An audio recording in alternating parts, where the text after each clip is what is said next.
Aí esse cara entrou em contato comigo e falou: Marcos, cara, eu tô com um problemão na minha planta. Nós estamos jogando gás fora no flare porque a gente não conseguiu a liberação, né, da ANP para fazer a venda do gás. Como é que acontece essas inspeções, cara? Quando que acontece? Qual que é o momento de acontecer? O que que a norma diz quanto a isso? Cada vaso de pressão e cada sistema de tubulação vai ter uma periodicidade. Ela já é pré-definida, tanto pela norma como pelo critério do profissional habilitado que vai fazer a primeira inspeção. E aí já vai falar sobre o engenheiro mecânico, engenheiro naval, engenheiro mecânico de automóveis, tem as mesmas atribuições. Então, esse pessoal com essa atribuição é o profissional habilitado que pode fazer essa inspeção. Quais os equipamentos que ele vai usar? Então, o mínimo seria medidor de espessura por ultrassom e visual. Quanto um engenheiro mecânico consegue ganhar fazendo inspeções com a Tá. NR13? Eu vou falar assim, o cara que está começando, ele pode tirar em torno de 20 a 30 mil reais por mês.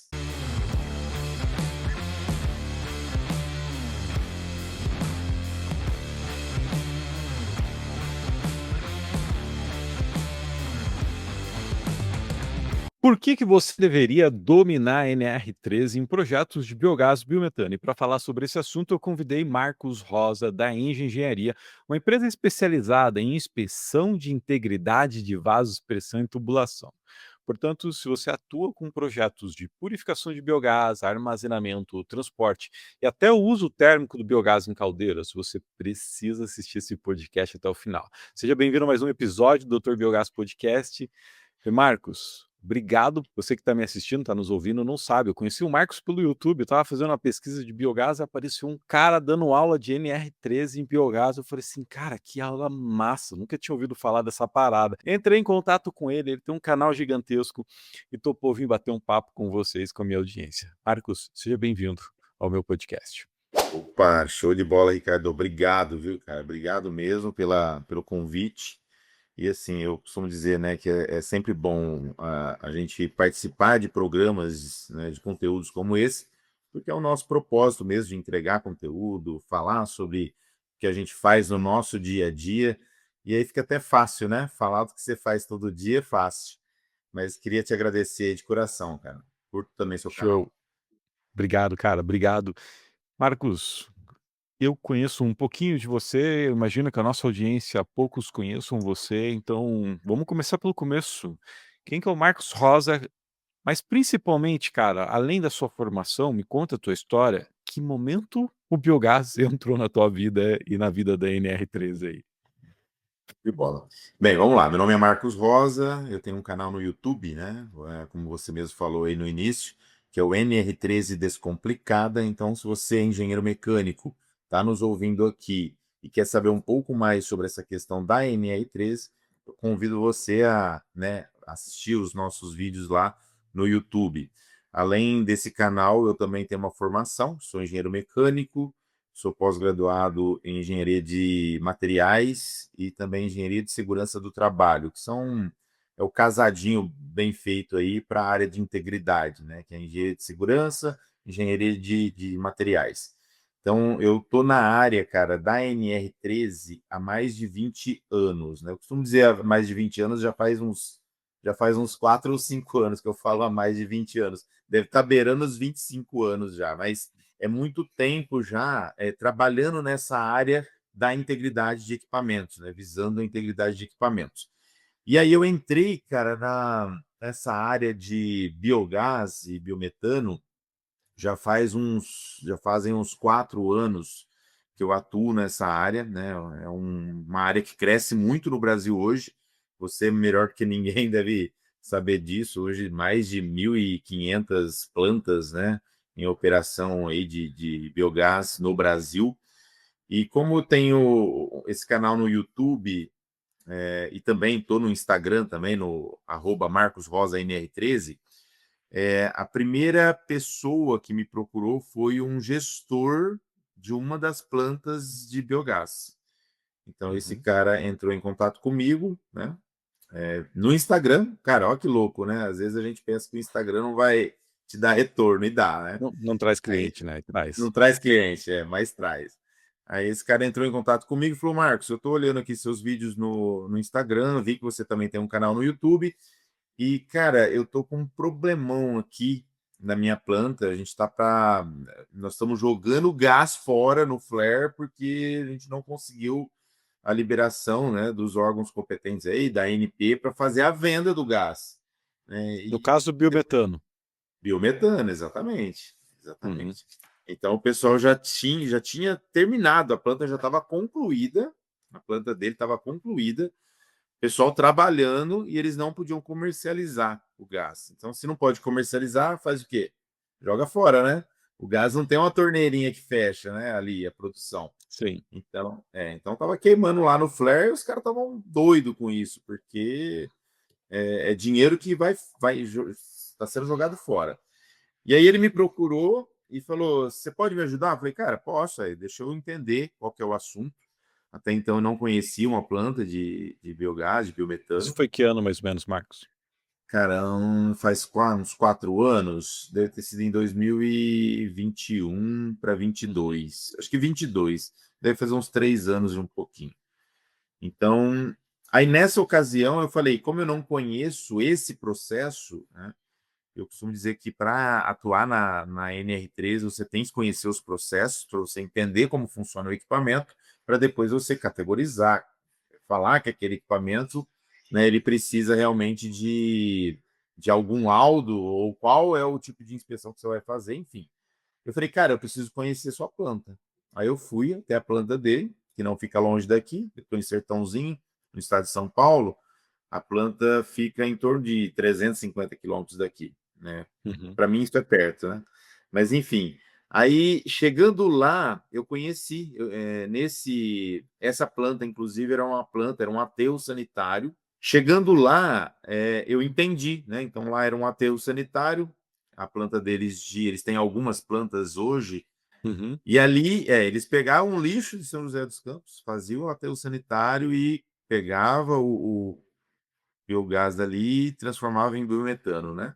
Acho que Uhum. esse é o processo, né, correto. Isso, ele faz E a aí, purificação, tira a umidade, tira H2S, siloxano, e aí CO2, e aí a gente obtém um biometano. isso, exatamente. Aí eles faziam tudo isso, eles tinham dois compressores de alta pressão para fazer a última compressão, para fazer Uhum. a venda. Em resumo, eles tinham lá em torno de uns 60 vasos de pressão, né, que eram categorizados. E tinham três sistemas de tubulação categorizados também, que era o sistema de baixa, de média e de alta pressão. E aí nós fizemos lá um trabalho para ele em 15 dias, cara. Nós fizemos as inspeções de todos os equipamentos, validamos, né? Eram equipamentos importados, inclusive, a maioria vinham da Índia e do Canadá. E eu me lembro que eram equipamentos robustos, né, equipamentos muito bem fabricados, mas que não tinham uma documentação que atendia à legislação brasileira, que é a própria norma trabalhista NR13, né? E aí foi que eu entrei nesse mercado. Depois disso, acaba sendo um fala para o outro, né? Um fala para o outro, um fala para o outro, e aí a gente começou um trabalho maior em outras unidades também de biogás e biometano. Foi isso. Que legal, cara, que legal. Algumas curiosidades que vêm na minha cabeça sobre tubulações e equipamentos, mas antes disso, cara, o que que é integridade de equipamentos? A integridade é o seguinte: Parece óbvio, mas do ponto de vista de segurança de trabalho NR13.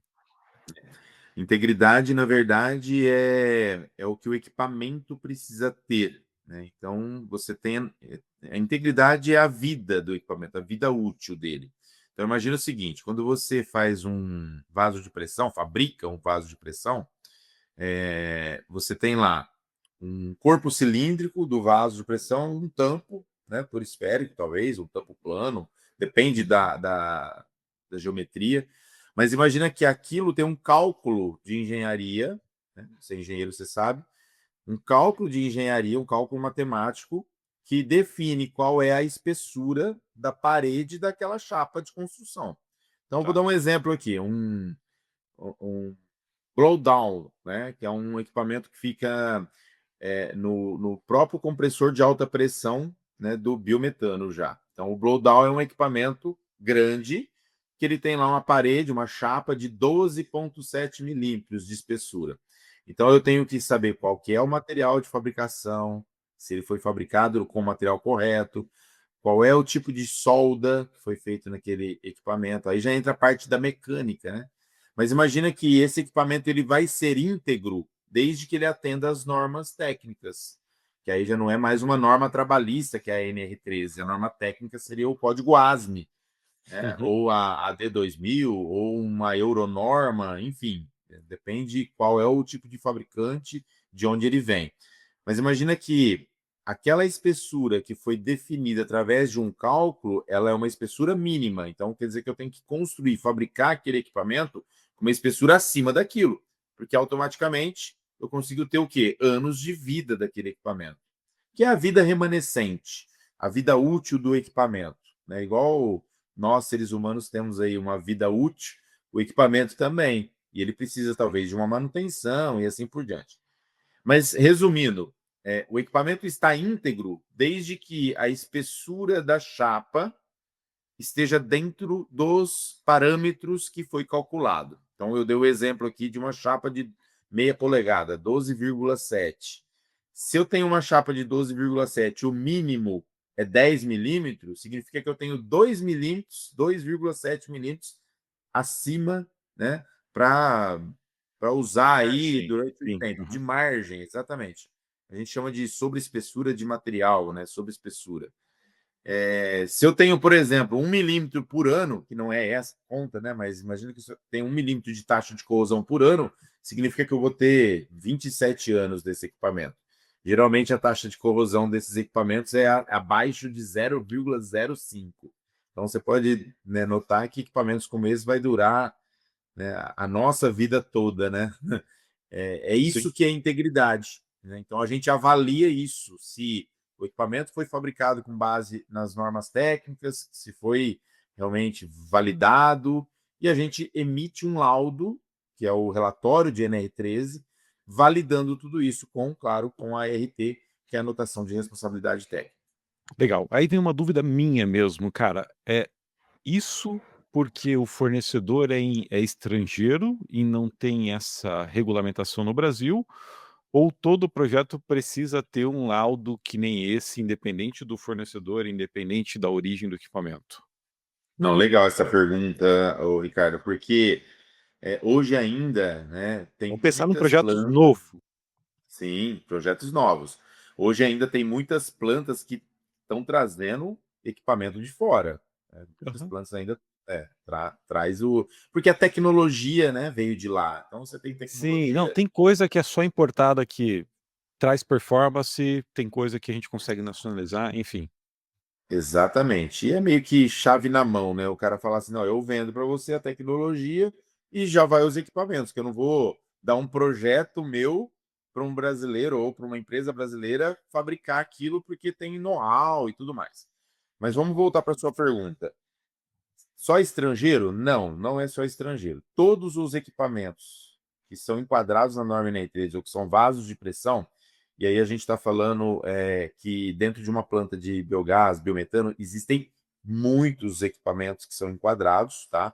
Todos, praticamente todos os vasos de pressão do processo, desde o chiller, que pode ser um equipamento, né, comprado nacional, mas a maioria também são internacionais, são importados, até o lavador, até o HX, né, que é o equipamento que vai fazer a filtragem, né, os filtros de gás, todos esses equipamentos enquadram na NR13 e todos eles precisam dessa documentação. Parte dessa documentação deve vir do fabricante. É o que a norma chama de prontuário, que é a vida Tá. do equipamento.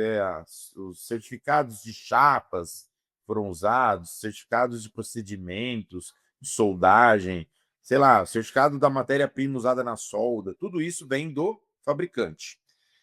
O problema maior é que a maioria dos fabricantes, eles têm um padrão internacional que atendem às normas técnicas, mas acaba não atendendo a norma brasileira, que é a norma de segurança do trabalho brasileira, que é a NR13. Porque a NR13, na verdade, ela é mais jurídica do que técnica, é uma norma trabalhista.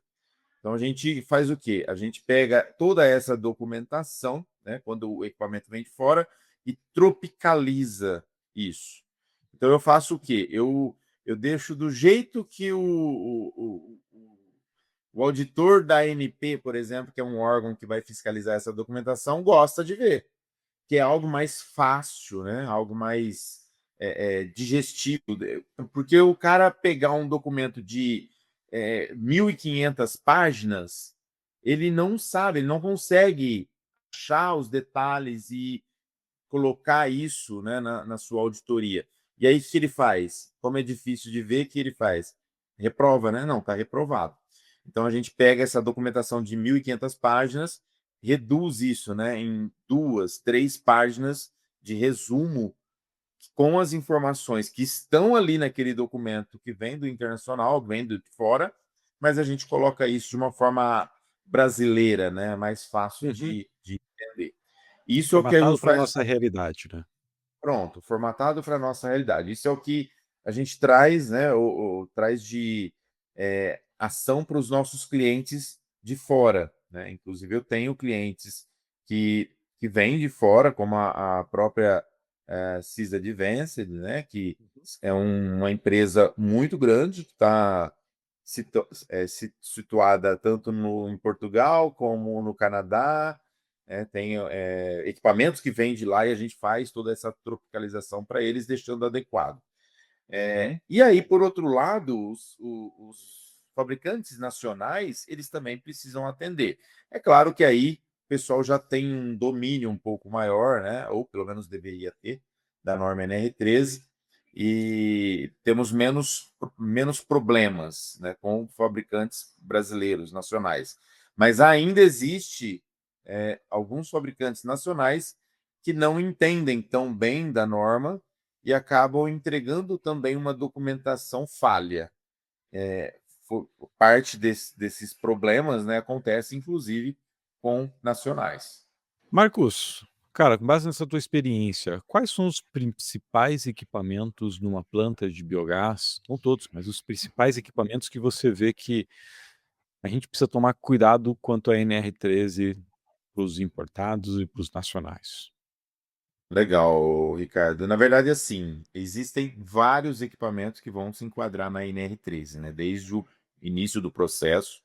Então, você tem ali as bombas de vácuo que puxam o biogás é, de lado do aterro, né? As bombas em si, elas não são enquadradas na NR13 por Uhum. questões Por quê? de por conta do formato e da geometria, porque a norma NR13 ela enquadra equipamentos que acumulam um fluido, um tipo de fluido, acumulam. No caso das bombas de vácuo, elas têm um mecanismo interno que puxa esse fluido e manda para um segundo ou terceiro equipamento. E Que é aí é o diferente do compressor, que você falou que no compressor tinha um equipamento, uma parte, um componente dele e tal. Explica um pouco mais diferente. essa parada aí. Diferente. Porque o compressor, na verdade, o compressor de alta pressão, ele tem o blowdown e ele tem os processos de alta pressão. Ele tem um mecanismo como se fosse duas roscas, Uhum, né? uhum. Fazendo essa pressão. E o próprio compressor parafuso, que é o mecanismo, também não é considerado vaso de pressão. O que vem na frente que é. Então você tem lá um vaso, por exemplo, entra com 13 bar de pressão. Aí ele tem a primeira fase, segunda fase, terceira fase, e vai até, sei lá, 250 bar, que é a Uhum. pressão do biogás que eles vendem lá. Então imagina que esse processo todo passa por vários filtros. Alguns desses filtros, praticamente todos esses filtros, eles vão enquadrar na NR13, porque eles Tá. têm pressão elevada e eles têm um dimensional e eles acumulam, né, o próprio gás ali dentro, que seria o fluido para NR13, é o fluido de classe A que a gente chama. Mas dentro do Legal. processo, você tem vários, né, vários equipamentos. Você tem tanques, você tem os demisters, você tem talvez alguns processos vão ter equipamentos que não vão se enquadrar por conta do material, que é o material não metálico, né? Talvez o PRFV, que é a fibra de vidro, Uhum. um plástico, né? Esses equipamentos não se enquadram. Então, o que que a gente faz? A gente faz uma análise primeiro, né, do que a planta vai ter de equipamento, e depois a gente Entendi, manda uma proposta para adequação. Mas assim, entendi. resumo, né?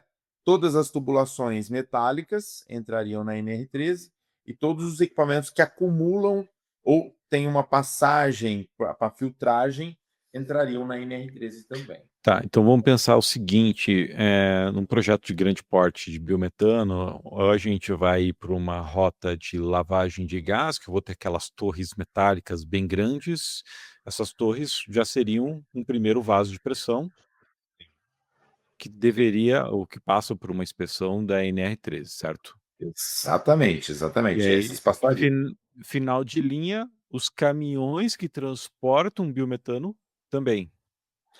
Na verdade, os caminhões eles já entram como equipamentos de transporte, né? Os Isso vasos que estão em cima do caminhão, não?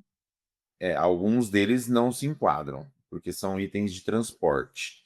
É que assim, a gente não consegue validar ou olhar todos os pontos da norma agora, mas tem um item na norma, que é o item 13.2.2, que entrega todos os itens que se enquadram e que não se enquadram. No caso do item Uhum. 13.2.2, não se enquadram na norma. E ele coloca lá, vasos de pressão usados para transporte de fluidos, por exemplo, não se enquadram na NR13. Tá? Então, esse caso não se enquadraria. E se for estacionário para armazenamento, aí se enquadra. Sim, aí sim. Aí você precisa de um controle maior. Isso não quer dizer que eles não precisam de cuidados, né? Eles têm lá Lógico. a sua norma específica. Não é a NR3, mas provavelmente tem a sua norma específica de controle. Cara, que é essa documentação que precisa ser feita dentro da NR13 nesses equipamentos? Tá. Como a gente já falou aqui, a questão do prontuário, né? Que esse Uhum. prontuário ele vem do fabricante. Imagina que o prontuário ele é a vida do equipamento. Esse é o fabricante vai fornecer. Chegando na planta, esse equipamento ele precisa, antes de iniciar a operação, ele precisa ser inspecionado. Essa é a inspeção inicial feita com base na norma NR13. Então você precisa do prontuário e da inspeção inicial. Nessa inspeção inicial, o engenheiro ele vai avaliar tanto, né, a integridade do equipamento, como foi falado aqui, e também os dispositivos de segurança e de controle. Então, as válvulas de segurança, manômetros, transmissores de pressão, todos esses instrumentos e equipamentos precisam de um- uma calibração, eles precisam de uma validação através de um teste, né, de comparação com um padrão ou um item padronizado. Então, imagina que essa calibração também é uma exigência. Então, isso está junto com as inspeções. Além disso, né, quem opera esses vasos de pressão de categoria 1 e 2, com base na norma, precisam também de um treinamento, que é o curso para operadores de unidades de processo. É um treinamento com base no anexo 1 da norma NR13. Isso também é obrigatório. Além do treinamento, que são 40 horas, eles precisam de 300 horas de estágio supervisionado. Então, isso também é um item que é exigido pela norma NR13. Sem isso, né, a planta está irregular. Se tiver irregular, não consegue fornecer o gás. Caraca, não sabia disso aí não, cara. Que legal, que legal. Além disso, a gente está falando de documentação para começar a operação. Essa é a operação, exatamente. E inspeções que precisam ser feitas regularmente. Como é que acontece essas inspeções, cara? Quando que acontece? Qual que é o momento de acontecer? O que que a norma diz quanto a isso? Tá. Vamos lá. Então, imagina que começou a planta, tem toda a documentação ok. Inspeção Uhum. inicial, prontuários, os treinamentos, está tudo certo. Cada vaso de pressão e cada sistema de tubulação vai ter uma periodicidade para fazer uma inspeção periódica. Essa inspeção periódica, ela já é pré-definida tanto pela norma como pelo critério do profissional habilitado que vai fazer a primeira inspeção. Então, eu estou fazendo a primeira inspeção, que é inicial. Eu, por exemplo, como profissional habilitado, engenheiro mecânico, eu vou definir, de acordo com a análise de risco que eu fiz, qual é o período dessa inspeção. Então, isso pode variar. Por exemplo, a norma ela categoriza esses equipamentos de acordo com o grau de risco. Alguns equipamentos têm categoria 1, 2, 3, vai até 5. Vou dar um exemplo básico aqui. Um compressor de ar comum, de ar comprimido, né, usado em Uhum. borracharia, por exemplo, a maioria deles são de categoria 5. Um equipamento de alta pressão de uma planta de biogás, né, a maioria dos equipamentos da planta de biogás são de categoria 2. Por quê?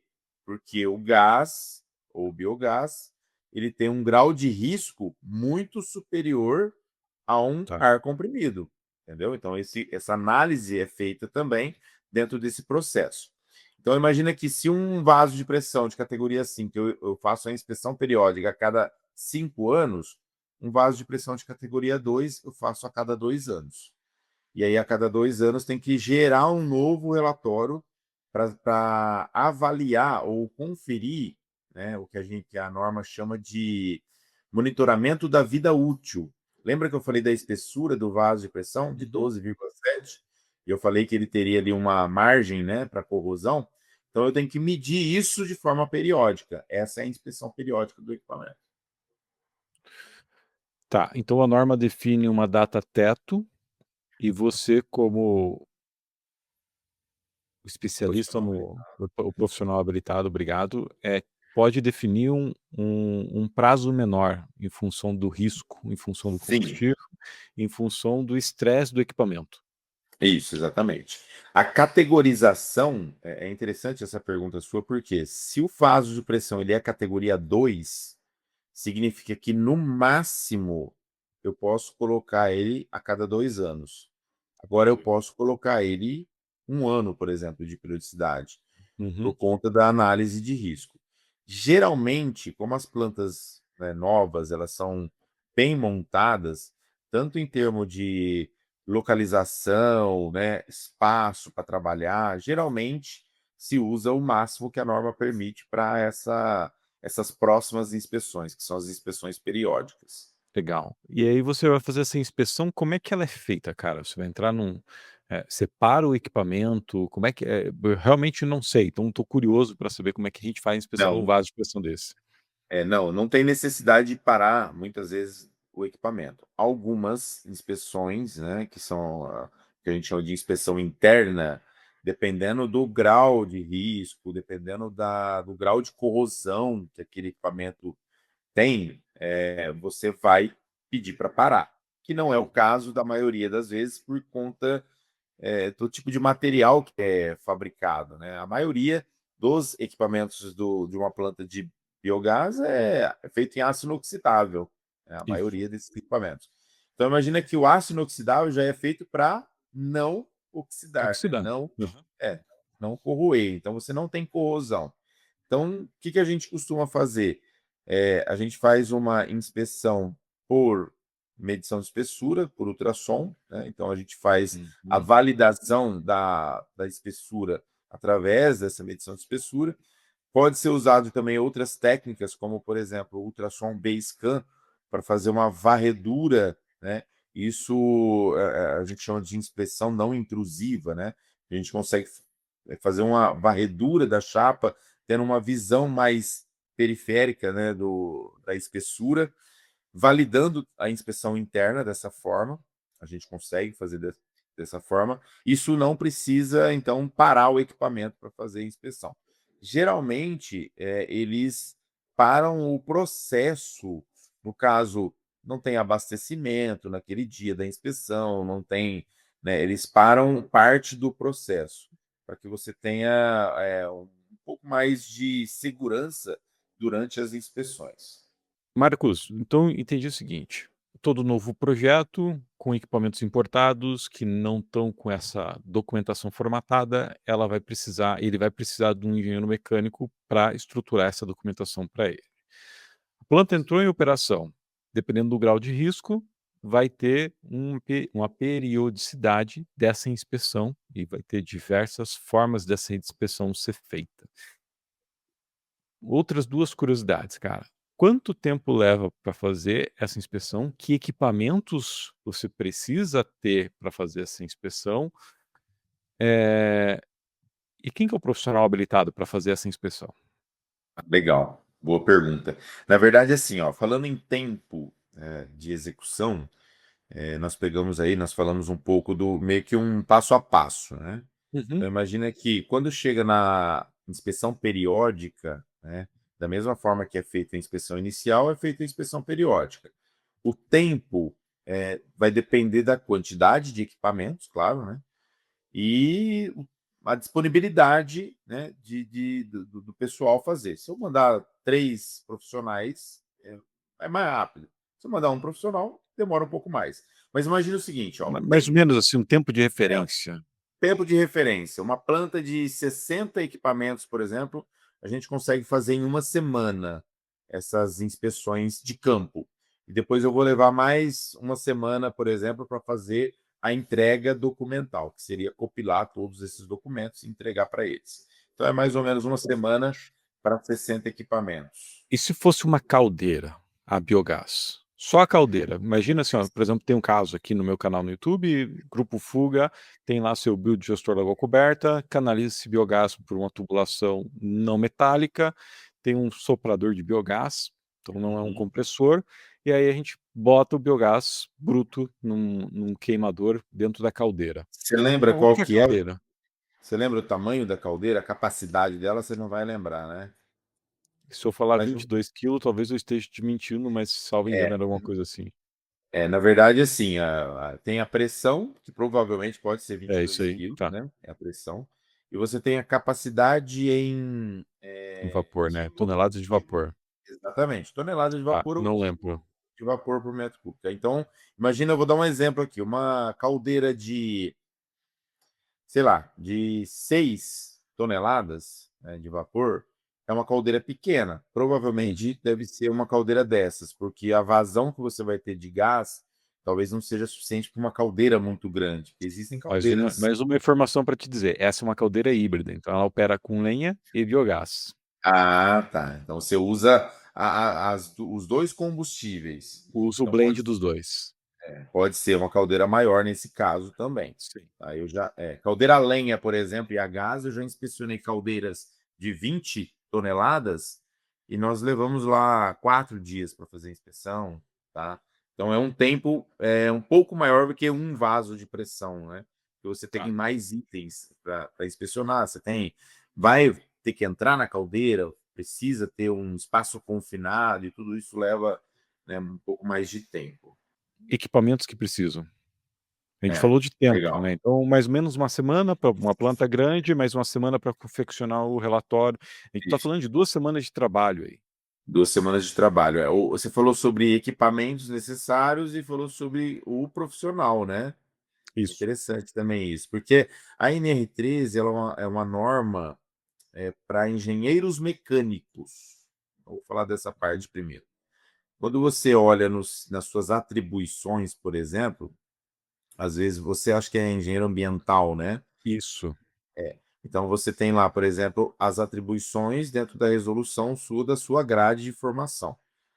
O engenheiro mecânico, e a norma NR13, ela chama a resolução 218, né, no artigo 12, que é a resolução que trata dessa questão da NR13, que é os profissionais habilitados NR13. E aí já vai falar sobre o engenheiro mecânico, engenheiro naval, engenheiro mecânico de automóveis, tem as mesmas atribuições. Então, esse pessoal com essa atribuição é o profissional habilitado que pode fazer essa inspeção. E quais os equipamentos que ele vai usar? De acordo com o critério de cada um, né, ele pode usar mais ou menos equipamentos. Então, o mínimo seria medidor de espessura por ultrassom, né? Cara, e visual, que é o olho, né? O cara vai lá fazer um Uhum. visual. Então, esses dois ensaios, que é o ensaio visual e o ensaio de medição de espessuras, é o mínimo que ele vai usar. Aí ele pode usar outros equipamentos, como, por exemplo, eu quero fazer um ultrassom convencional ou um phase array, e aí vai aumentando a quantidade de itens, né? Eu quero fazer uma emissão acústica. Pode ser feito? Pode, mas é de acordo com o critério de cada um.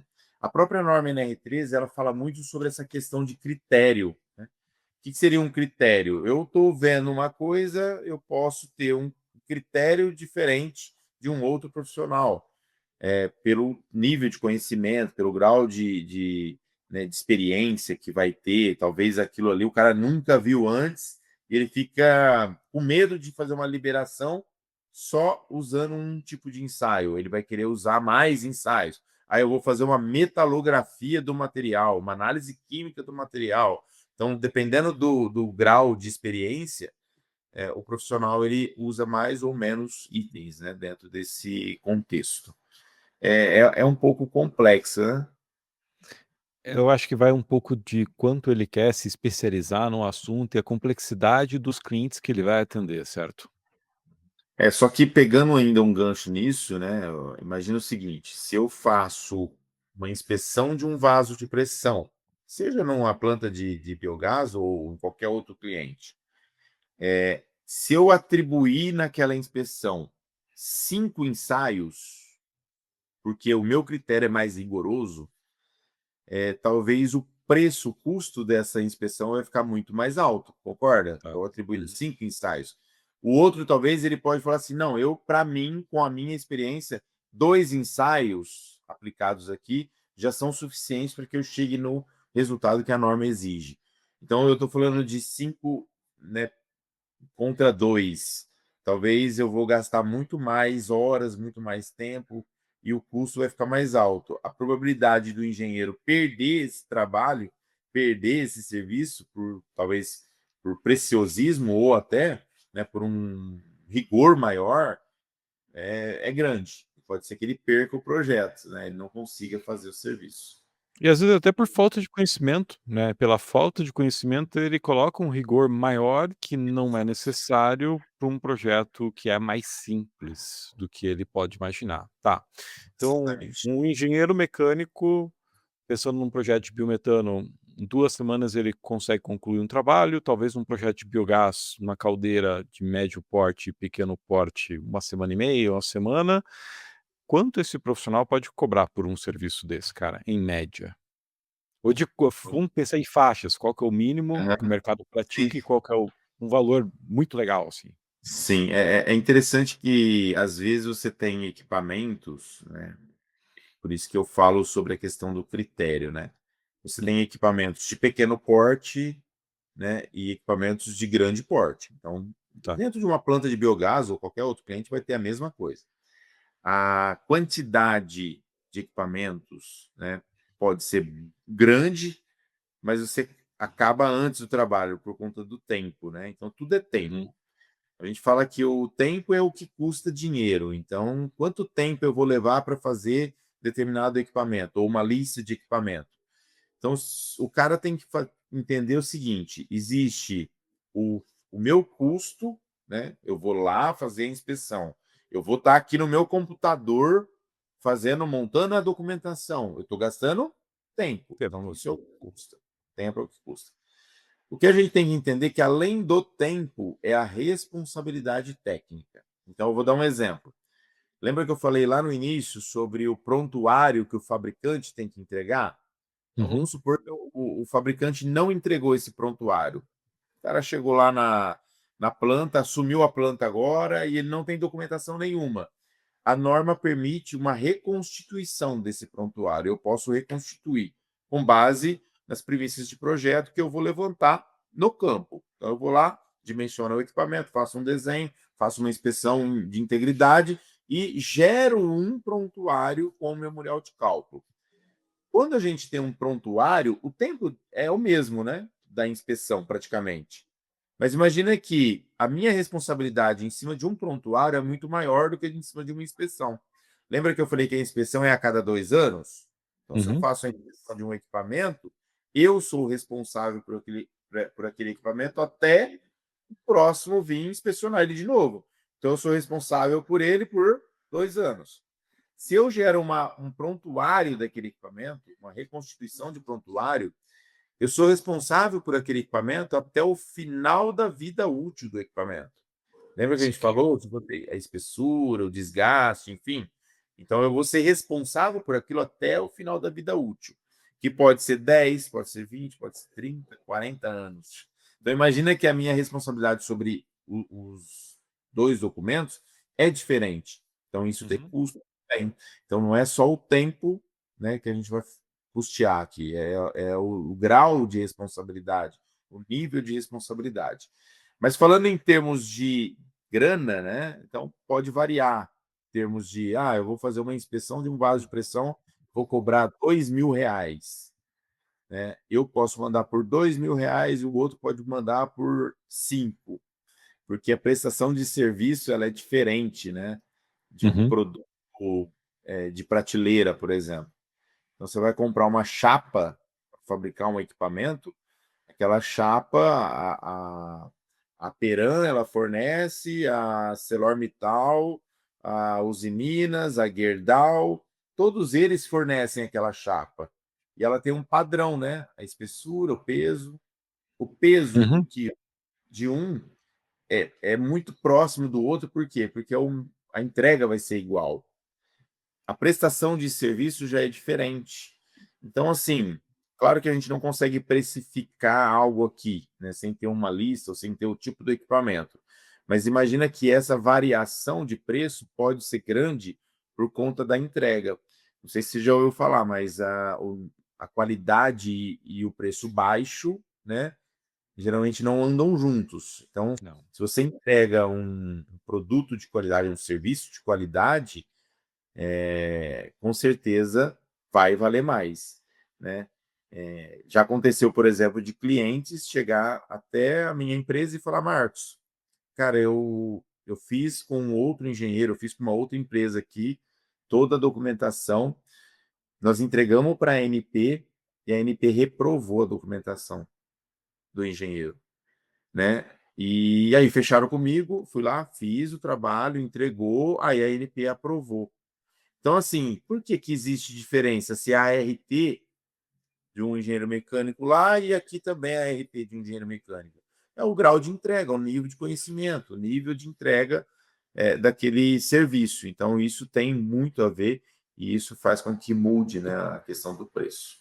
Tá, eu quero voltar nesse assunto, mas vou refazer a pergunta, porque quanto um engenheiro mecânico consegue ganhar, cara, atuando fazendo inspeções com a Tá. NR13?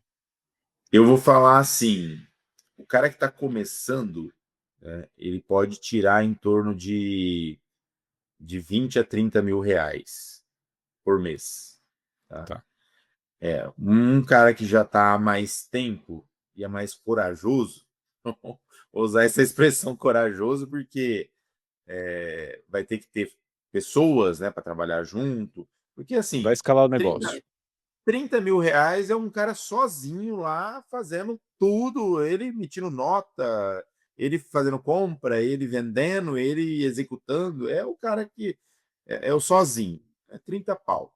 Agora, se o cara quer escalar o negócio, cara, aí o céu é o limite, porque dependendo da pessoa, pode tirar 100 pau por mês, sei lá, 150, depende. Cara, tem alguma coisa da NR13 aplicada a projetos de biogás e biometano que eu não perguntei, que eventualmente é importante a gente comentar aqui nesse podcast? Cara, dentro desse contexto, eu acredito assim que o que eu posso dizer aqui, mesmo você sem você ter perguntado, eu vou explanar aqui para você e para o pessoal que está seguindo a gente, ouvindo a gente aqui. É importante entender que a segurança ela precisa estar em primeiro lugar. Então, os equipamentos eles precisam estar seguros. O que a gente tem visto, né? A gente vê isso, aí eu vou falar dentro do mercado de biogás como fora, né? Um despreparo sobre as normas regulamentadoras. Então, o pessoal que está cuidando, né, eles precisam também de um preparo maior. É importante assistir podcast como esse, por exemplo, para saber que existe uma exigência de uma norma sobre um prontuário bem feito, sobre uma inspeção inicial, tá? Tem gente que não entende, que precisa, por exemplo, de ter um treinamento, né, do operador. Isso como que você consegue esse tipo de conhecimento, esse grau de conhecimento? Através de conteúdos como esse ou através de treinamentos. Então, por exemplo, eu tenho feito alguns treinamentos em company para gestores. Ah, mas por que para gestores? O cara não vai. Porque o meu público ideal é o engenheiro mecânico, né, que quer atuar na NR13. Mas por que que empresas me contratam para falar sobre NR13 para gestores? Porque os gestores, eles precisam entender como fiscalizar um profissional habilitado. Se eu, por exemplo, sou gestor e eu vou contratar você para fazer um trabalho para mim, quando você me entrega, né? Você vai lá me entregar um documento. Ó, tá aqui, Marco, o seu relatório, né? Cara, se eu não sei nada sobre aquele assunto, como que eu vou saber se você está me entregando um relatório legal, né? Quando a ANP reprova uma documentação, não é porque não tem a RT assinada, tem a RT assinada. Só que o documento não está conforme a norma exige.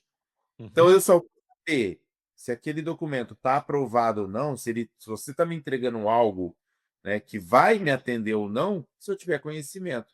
Então, algo importante aqui, né, como conselho para todo mundo, mesmo você sendo um gestor experiente, talvez até pós-graduado, doutorado, cara, procure entender as coisas simples da norma, né, as coisas, talvez os itens mais simples que a norma exige, porque às vezes você tem um conhecimento de processo muito apurado, até melhor do que eu, porque eu não faço biogás, né?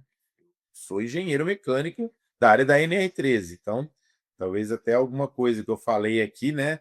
Pessoal que é do processo lá fala, "Ó, o cara tá falando besteira", mas não. Imagina que eu sei do meu assunto. Então, não tente você, que é o gestor de uma planta de biogás, de biometano, querer abraçar coisas que talvez não seja a sua especialização, né? Por isso que eu faço esse tipo de apelo, né, cara? É melhor você ter um consultor em cada área, que seja especialista em cada área, e aí você usa isso da melhor forma possível. Concordo com você, cara. A gente está bem focado aqui hoje em NR13 por conta dos vasos de pressão, das tubulações, tanque metálico de uma forma geral, que vão sofrer muito, principalmente com a ação do H2S. Mas, cara, a gente poderia estar falando de, sei lá, MR10, né, instalações elétricas, a gente poderia estar falando de MR35, até porque muitos desses vasos de lavadores de gases são altos, né, trabalham em altura, ou até tanque escavado, tem tanque de 10 metros de fundura, a gente também está falando de NR35. Então, é, um assunto que você trouxe aqui, veio ceder tempo e está discorrendo com ele tamanha maestria, Marcos, ele é importante porque mostra que projetos de biogás e biometano exigem equipes multidisciplinares. Hoje, especificamente, a gente está falando de NR13, eh, evidencia a importância de, como você bem colocou, contratar especialistas, consultores, engenheiros, mecânicos que portem o conhecimento de NR13 para poder fazer a inspeção desses vasos, ou ter engenheiros mecânicos em seu time com o conhecimento de NR13 para poder estruturar a documentação, para poder fazer as inspeções necessárias para estar com a sua planta operando dentro daquilo que é regular. Até porque não é simplesmente uma exigência da ANP, né, mas se a gente for parar para pensar num eventual acidente, a primeira coisa que vai ser contratada vai ser o quê? Vai vir um auditor.